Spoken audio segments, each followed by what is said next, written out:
Bonjour à vous, mes hockey fans. Alors, on se retrouve encore une fois aujourd'hui pour un autre preview de la saison 2021 de la LNH et cette fois-ci, on s'attaque aux Kings de Los Angeles. Alors, les Kings de Los Angeles, c'est une organisation qui maintenant, depuis quelques années, 2 ans, je dirais, je pense à peu près, là, c'est une organisation qui est en reconstruction, mais la reconstruction devrait aller relativement vite. On parle d'une équipe ici qui, il y a à peu près 2 ans et quelques, on considérait que c'était une des équipes qui avait la pire banque de jeunes au travers de la ligue. Et puis finalement, aujourd'hui, par plusieurs experts, ils sont considérés comme étant l'équipe qui a la meilleure banque de jeunes au travers de la ligue. J'entends par ici des jeunes qui n'évoluent pas sur une base régulière dans la LNH. Fait que c'est une organisation qui a changé son identité d'une manière assez radicale. Ils ont conservé quand même un core qui est un core qui a connu les belles années des Kings de Los Angeles. J'entends bien entendu Kopitar, Brown, Dowdy, Jonathan Quick. Mais c'est une organisation qui a inclus un paquet de jeunes là-dedans. Alors, c'est une organisation qui a quand même beaucoup d'espoir dans le futur. Et je vous ai mis 4 jeunes ici pour vous donner une idée. D'habitude, la moyenne des équipes, je dirais que c'est à peu près 2 gars que je considère qui peuvent rentrer dans l'alignement dès cette année. Dans le cas des Kings, il y en a un que j'ai mis un peu à cause d'une citation, là, mais sinon, dans le cas des Kings, il y en a quand même plus d'un qui peut rentrer dans l'organisation, et ce, dès cette année. Puis, t'en as qui n'ont pas beaucoup d'expérience dans la LNH, là, mais que j'ai mis quand même comme étant des gars connus dans l'équipe. Alors, si vous ne connaissez pas mon code de couleur, je répète, en fait, mon code de couleur, c'est que les noms qui sont en rouge, c'est soit des gars qui peuvent intégrer sur une base régulière l'organisation ou des gars qui ont été acquis pendant la saison morte. Ou sinon, vous avez les personnes en bleu qui sont des personnes, en fait, qui sont déjà connues à Los Angeles. Donc, l'organisation les connaît bien. Mais encore là, comme je vous dis, c'est un gars comme Grundstrom, il a joué 13 matchs. Il n'a pas joué énormément l'année passée. Lui, c'est Anderson Dolan, si je ne me trompe pas. 4 matchs l'année passée, il n'a pas joué beaucoup non plus. Fait que, bref, disons que du côté des Kings, il faut qu'on regarde le futur parce que ça n'a pas été une année qui a été une année divertissante, mettons, pour les amateurs des Kings de Los Angeles. Donc, le coach, on revient encore avec le même coach. En fait, c'est Ted McLellan. Lui, dans son cas, il est là depuis 2019. Le DG Rob Blake, qui lui est là depuis 2017. Selon les dires de Rob Blake, il a dit que quand il est arrivé avec l'organisation, il ne voulait pas faire de changement dramatique pour le début. Il voulait donner la chance aux gars qui étaient déjà là de prouver qu'il était capable de ramener l'équipe sur les bonnes rails. Finalement, il a décidé de laisser partir certains joueurs. Puis il y a quand même plusieurs joueurs qui ont quitté les Kings l'année passée. Puis je pense pas que ça va avoir nécessairement un très gros impact sur l'organisation. Fait que, il a décidé de laisser partir plusieurs joueurs. Puis bon, bref, essayer de miser un peu plus sur les jeunes. Et on va voir comment que ça va se développer. Bon, l'année passée, les Kings de Los Angeles, c'est 29 victoires, 35 défaites, 6 défaites en prolongation pour un total de 64 points. C'est une organisation qui, au niveau des tirs pour. Au niveau des tirs pour par match, une moyenne de 33,2, c'est la 4e meilleure moyenne de la LNH. Puis au niveau des tirs contre, 29,7, c'est la 5e meilleure moyenne au travers de la LNH. C'est pas nécessairement une organisation qui est complètement dominée. Ils tirent beaucoup, mais ça marche juste pas. Et c'est ce qui m'amène aux statistiques de une moyenne de buts marqués de 2,54, une moyenne de buts encaissés de 3,03. Donc, quand ta moyenne de buts encaissés déjà est supérieure à celle de buts marqués, tu ne donnes pas grand chance de gagner là-dedans. En termes de moyenne de buts marqués de 2,54, on parle de la 30e équipe au niveau de toute la LNH. Ça, les Red Wings ont compté moins que cette équipe-là. Alors, on a eu un très, très gros problème au niveau de la production offensive l'année passée. Puis, si on regarde là, ici au niveau des unités spéciales, là, à peu près 2 ou 3 ans, c'était une excellente équipe au niveau de l'avantage numérique et depuis 2 ans, c'est désastreux leur affaire. On a tombé dans les bas-fonds avec une moyenne de 17,1%. À 17,1%, on est 26e dans la Ligue nationale. Sauf que là, un point qui est intéressant concernant l'avantage numérique, c'est que lors du mois de janvier, l'avantage numérique des Kings de Los Angeles a eu une efficacité de 35%, ce qui fait de eux la meilleure avantage numérique de toute la ligue pour cette période-là, c'est-à-dire pour le mois de janvier, sauf que c'est aussi l'équipe qui a eu le moins d'avantage numérique dans le mois de janvier. Fait, bref, Oui, ça l'a bien été, mais en même temps, ils n'ont pas eu beaucoup d'occasions. Fait que c'est peut-être pas super réglé leur problème en termes d'avantage numérique. Par contre, leur saison s'est relativement bien terminée, si ma mémoire est bonne. Là. 10 victoires au cours de leurs 13 derniers matchs à la fin du calendrier, dont 7 victoires consécutives. Fait qu'il y a de l'espoir pour la prochaine saison pour les Kings de Los Angeles, parce qu'on a fini sur une bonne lignée, donc on a fini avec une bonne série de victoires. L'avantage numérique allait bien en fin de saison. Il y a de l'espoir. Le désavantage numérique à 77,4%, il est à égalité au 23e rang de la Ligue nationale. Donc, ils ont terminé au 28e rang de la Ligue nationale, au 14e rang de la conférence de l'Ouest. Le meilleur en termes de buts aurait été Andy Kopitar avec 21 buts. Andy Kopitar a été overall le meilleur joueur de l'organisation encore l'année passée. Donc, c'est dommage parce que là, il y a des gars qui commencent à ralentir, mais en même temps, il y en a d'autres qui, tranquillement mais sûrement, poussent vers le haut. Fait ils vont faire leur place tranquillement. Le meilleur en termes de points aurait été Andy Kopitar avec 62 points et le meilleur défenseur à caractère offensif, Drew Doughty, 35 points moins 16. Dans le cas de Drew Doughty, c'est un petit peu en dessous de ses standards, mais en même temps, il prend de l'âge, je pense que c'est normal aussi qu'il vieillit. Puis là, on a été chercher un défenseur qui devrait jouer avec lui, Oli Mata. Ça peut être super intéressant pour Drew Doughty dès cette année. On a eu Alex Iafallo. Alex Iafallo, qui est un jeune homme qui a connu sa meilleure saison en carrière l'année passée. Mais là, ce que je dois mentionner, c'est que l'organisation a peut-être de la difficulté à avoir des joueurs de grande qualité offensive qui produisent beaucoup dès cette année. Fait que c'est ce qui fait qu'il y a eu beaucoup de temps en avantage numérique, ce qui ne serait peut-être pas le cas dans toutes les équipes de la LNH. Fait qu'il a connu une bonne saison, sa meilleure saison à lui en carrière, mais disons que la situation l'aide un peu aussi avec les Kings de Los Angeles.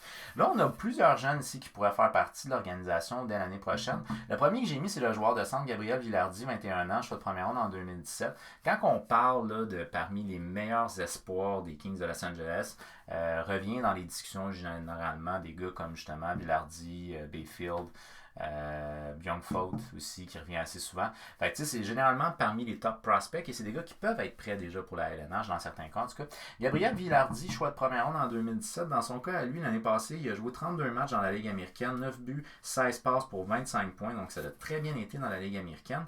C'est un gars qui a la santé fragile. Il a eu des problèmes au niveau de son dos. Fait que là, l'année passée, il a manqué un bout de la saison. Il a manqué presque toute la saison l'année d'avant. Il a manqué un bout de la saison l'année passée, toujours en lien avec la blessure. Il est revenu de sa blessure. Et ce gars-là, quand il est arrivé dans la LNH, il a joué un total de 10 matchs avec les Kings de Los Angeles l'année passée. 3 buts, 4 passes, 7 points. Bang! Fait qu'il n'a pas l'air d'avoir été trop ralenti à cause de ses blessures et son inactivité l'autre année d'avant. Fait que bref, Gabriel Vilardi a fait une très bonne impression quand il a joué à Los Angeles. C'est la raison pour laquelle moi j'ai décidé de l'inclure aussi haut que ça dans mon organisation. Je l'ai inclus rien de moins que dans mon top 6. Je suis assez... je pousse l'audace. Au niveau du défenseur, Tobias Bjorn Foot, 19 ans, choix de première ronde en 2019. Dans son cas, à lui, il a joué majoritairement dans la Ligue américaine l'année passée. 44 matchs, 6 buts, 13 passes, 19 points. 3 matchs dans la Ligue nationale au total pour lui. Quand il a joué en début de saison l'année passée dans la Ligue nationale, il a joué entre autres avec Drew Doughty en grande partie. Fait que c'est en partie à cause du manque de défenseurs pour jouer avec Drew Doughty, ce qui cette année ne devrait pas être un problème. Mais c'est un gars qu'on voit comme étant un défenseur très complet. On ne voit pas comme étant un défenseur qui va faire des grosses statistiques sur un point de vue offensif, mais c'est un gars qui peut à peu près tout faire bien, selon ce qu'on rapporte. Alors bref, c'est un défenseur qui pourrait jouer dès cette année dans la LNH. Moi, je l'ai mis comme un scratch, potentiellement en Ligue américaine, mais c'est un gars qui pourrait très bien, si le training camp va bien, pourrait très bien s'intégrer. Honnêtement, là, j'ai mis beaucoup de scratch et c'est des gars qui peuvent rentrer dans l'alignement sans trop de problèmes. Parce que, exemple, 3e, 4e trio ici, puis mon petit guest que je prends avec Vilardi, ou sinon, même mes 2 dernières paires à la limite, tout ça ici, ça se joue là. Fait que dépendamment du camp d'entraînement, tout ça peut jouer. On a également l'ailier gauche Samuel Fagemo, 20 ans, choix de 2e ronde en 2019. Dans son cas, à lui, Fagemo, il jouait dans la SHL, la Ligue d'élite de Suède. Puis dans la Ligue d'élite de Suède, ça a bien été sans plus. C'est un jeune homme qui, 20 ans, choix de 2e ronde en 2019. C'est un jeune homme qui a joué 42 matchs dans la SHL. 13 buts, 9 passes pour 22 points. Sauf que ce qui est intéressant avec lui, c'est que au championnat du monde junior, il a totalisé 13 points. Ça a donc été le meilleur buteur, si je ne me trompe pas. Le meilleur marqueur. Le meilleur marqueur. Puis il a fait partie de l'équipe d'étoiles du championnat du monde junior l'année passée. Fait que c'est un gars qui pourrait faire sa place dans la LNH dès cette année. Il est habitué de jouer contre des hommes. Il a très bien fait au niveau international. Le point où moi je l'ai mis scratch, c'est parce que je me suis dit, oui, il a très bien fait dans le championnat du monde junior. Mais quand il jouait contre des hommes, on parle quand même de 22 points en 42 matchs. Donc c'est à peu près 0.5. Je pense qu'il y a encore de la place à l'amélioration dans son cas à lui, mais il pourrait très bien faire partie de l'organisation dès cette année. Et dans le cas de Quinton Bayfield, 18 ans sur le premier round en 2020, mais ça c'est un gars qui a été repêché cette année, puis dans son cas à lui, c'est un gars à gros gabarit, dis-je bien. Il mesure 6 pieds 4, 214 livres. Dans l'année passée, il jouait dans la Ligue de l'Ontario, 45 matchs, 32 buts, 50 passes, 82 points. Là, c'est une discussion à avoir dans son cas à lui. Parce que d'un côté, on a la croyance que les joueurs à gros gabarit qui jouent junior ont une certaine facilité au niveau junior parce qu'ils sont plus gros que les autres. Donc, c'est ce qui fait qu'ils font beaucoup de points. Donc, on leur demande un peu plus de temps pour se former dans des niveaux plus bas avant de rentrer tout de suite dans la LNH. C'est une des pensées. Une autre des pensées, ça va être l'école de pensée que Rob Blake semble prôner. C'est celle que si le gars a un gros gabarit et qu'il a déjà une bonne vitesse, il est prêt à jouer contre les hommes. Fait que ça dépend quel genre de philosophie. Rob Blake a mentionné de Quinton Bayfield que, selon lui, physiquement, il est prêt à jouer dans la LNH. Fait que là, à ce moment-là, c'est à voir s'il réussit à aller au niveau du rythme de la LNH. Il devrait être capable de se faire une place dès cette année dans la LNH. Moi, dans mon cas, je prends un guess. Puis, vu qu'il n'a pas l'âge pour jouer dans la Ligue américaine, il retournerait junior si tel était le cas. Alors ça, ici, c'est l'alignement que moi, je vous propose. C'est un alignement qui n'est pas coulé dans le béton. Et puis surtout, il y a un paquet de gars qui peuvent jouer. Là, honnêtement, il n'y a vraiment rien de solide là-dedans. Là. Le seul que je vois comme étant solide, c'est le premier trio. Yafalo, Kopitar, Brown, parce que c'est ça qui a été beaucoup utilisé l'année passée. Yafalo, comme je vous ai dit, a connu la meilleure saison de sa carrière. Fait de le faire jouer avec le meilleur pointeur de l'équipe, je pense que c'est en soi normal. 43 points en 70 matchs l'année passée pour Yafalo. Kopitar, 62 points en 70 matchs l'année passée. Très bonne saison dans son cas à lui. Dans le cas de Dustin Brown, 35 points en 66 matchs. Il ralentit année après année, il ralentit. Mais c'est un gars qui gagne en âge. L'organisation, de manière générale, est quand même très jeune. Mais tu sais, t'as ces gars-là qui sont peut-être un petit peu plus d'expérience, excusez-moi. Dans le cas de Brown et Doughty, ça fait une couple d'années qu'on dit qu'ils ralentissent. Jonathan Quick aussi, qu'on dit qu'ils ralentissent. Doughty, ça paraît peut-être un peu moins. Brown, ça paraît peut-être un peu plus. Puis dans le cas de Quick, ça paraît peut-être un peu plus aussi. Mais en même temps, le jeu défensif devant lui est très laborieux. Fait que ça l'aide pas non plus Jonathan Quick. J'y vais avec Campé au niveau de mon aile gauche, de mon deuxième trio. 32 points en 69 matchs que je fais jouer avec Gabriel Villardi. Je pousse l'audace, 7 points en 10 matchs. Il a fait une très belle entrée en LNH. Est-ce qu'il va être capable de garder ça toute une saison? Ça reste à voir. Et Martin Furk, lui, c'est 8 points en 17 matchs l'année passée. Fait que là, je vais vous donner une petite idée. Okay? Quand je vous dis que l'équipe est jeune, on parle de Campé qui a 24 ans, Grundstrom qui a 23 ans, Wagner 23 ans. Fait qu'ici, il n'y en a pas un qui a au-dessus de 25 ans et plus. Au niveau du centre, pas un ici qui a au-dessus de 25 ans et plus. Villardi a 21 ans, Lizotte 23 ans, puis je pense que c'est Anderson Dolan. Ouais, Anderson Dolan a 21 ans. Encore là, pas un gars qui est 25 ans et plus. Puis du côté de la droite, ben là, c'est des gars qui sont des gars plus expérimentés. 27 ans pour Furk, 35 ans pour Carter, puis 25 ans pour Moore. Donc, tu sais, tout ça ici, là, moins de 25 ans. Ouh! Ok, donc troisième trio, excusez-moi, j'y vais avec Grundstrom qu'on a vu pendant 13 matchs, 4 points en 13 matchs l'année passée avec les Kings de Los Angeles. C'est un gars qui pourrait faire sa place, mais qui pourrait aussi perdre sa place. C'est pas un gars qui est assuré dans la LNH. Dans le cas de Lizotte, on a l'air de bien l'aimer à Los Angeles. Fait que d'après moi, il devrait commencer la saison avec les Kings. C'est 23 points en 65 matchs l'année passée, un jeune homme quand même, 23 ans. Et Carter, le vétéran, 27 points en 60 matchs l'année passée. Je trouve ça intéressant de faire jouer des gars qui ont plus d'expérience avec des plus jeunes. Donc pour moi, je trouve que ça fait un bon mix. En termes de quatrième ligne, j'y vais avec Wagner, 65 matchs l'année passée, 11 points. Anderson Dolan a joué seulement 4 matchs et aucun point l'année passée, mais c'est un jeune qui peut se faire un spot dès cette année si je me fie aux observateurs des Kings de Los Angeles. Et on y va avec Moore, 5 points en 15 matchs l'année passée. Bon, là ici j'ai mis Fagemo en termes de scratch, je vous ai déjà parlé de Fagemo. Amadeo, Luff et Anderson. Dans le cas d'Anderson, il a été acquis des Rangers de New York. Lias Anderson, je pense qu'il avait joué comme 17 matchs, 1 point genre l'année passée avec les Rangers. Fait que je doute qu'on le voit dans la LNH en début de saison. À moins qu'il y ait un super camp d'entraînement, ce qui est possible. Maintenant, au niveau des défenseurs, ben, c'est intéressant. On a fait l'acquisition de Oli Mata l'année passée, puis honnêtement, l'année passée, pendant la saison morte. Je pense que ça peut être peut-être plus intéressant d'avoir un défenseur d'expérience comme Mata qui joue un style de jeu peut-être un peu plus défensif, plutôt que d'avoir un jeune comme Gunfoot qu'on fait monter tout de suite première paire. On peut lui donner le temps de se développer et d'apprendre à jouer dans la LNH, bien comme du monde. Fait que bref, l'acquisition de Limata est peut-être la seule acquisition overall qui... Ben, en tout cas, c'est la seule que moi je vois là, qui a eu un impact sur l'organisation au niveau de la saison morte. Les Kings misent sur leur banque de jeunes, c'est pas un mauvais choix qu'ils font non plus. Alors, l'année passée, Limata, c'est 17 points en 65 matchs que je fais jouer avec Drew Doughty, 35 points en 67 matchs. C'est le corps arrière de cette équipe-là, il n'y a pas de question à se poser malgré les années. Par la suite, je vais avec Anderson, un petit 6 matchs, 1 point l'année passée que je fais jouer avec Walker, 24 points en 70 matchs, plus d'expérience. Tous mes gars ici, c'est des gars qui sont des gars d'expérience, tandis que lui, peut-être un petit peu moins. McDermott, que je mets sur ma troisième paire, 8 points en 45 matchs que je fais jouer avec Roy, 18 points en 70 matchs.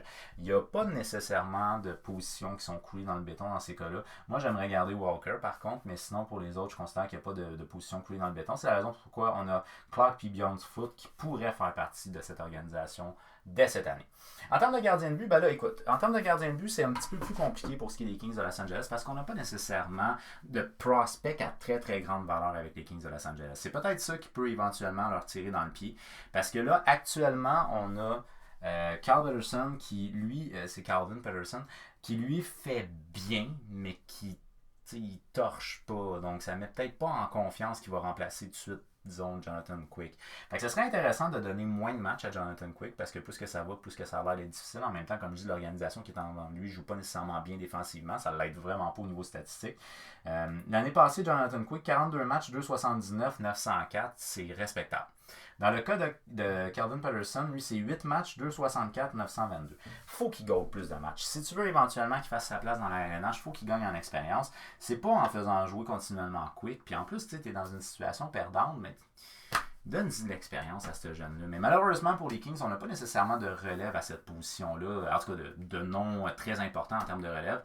Fait on a lui qui est le nom le plus important en termes de relève chez les Kings pour reprendre la place de Jonathan Quick. Fait qu'il faut qu'il acquiert de l'expérience. Moi, je veux voir qu'il y ait plus de matchs dès l'année prochaine. Fait que, bref, c'est une organisation qui est déjà à la base, qui donne de l'expérience à des gars qui sont déjà jeunes, qui peuvent voir des gars aussi jeunes intégrer l'organisation. Ils ont déjà des bons leaders qui connaissent la game, qui sont là depuis plusieurs années. Et on peut graduellement commencer à interchanger les rôles. Fait que, bref, les meilleurs sont encore dominants. Kopitar est encore dominant. Drew Doughty, peut-être plus ce qu'il était, mais quand même encore le meilleur défenseur de son équipe. Fait que tu sais, on a encore la base du leadership qui est là. Beaucoup de jeunes autour de ça. À ce temps, ce qu'il faut, c'est qu'on réussisse du côté de McLean à construire une identité de gagnant puis réunir les gars ensemble. La fin de saison démontrait de très bonnes choses pour les Kings de Los Angeles. Fait que j'espère pour eux autres que ça va continuer dans cette lignée-là puis que ça va pas être le genre de saison qu'ils ont eu en début d'année l'année passée. Je leur souhaite fortement.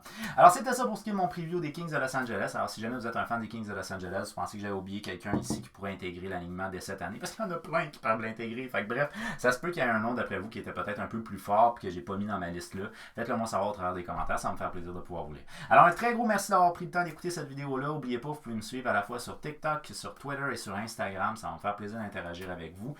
Ouais, fait que on aime la vidéo, on partage, jaser de hockey avec un maximum de gens possible, on active la petite cloche quand on s'abonne parce qu'il y a d'autres previews qui s'en viennent. Merci beaucoup là. Bye bye.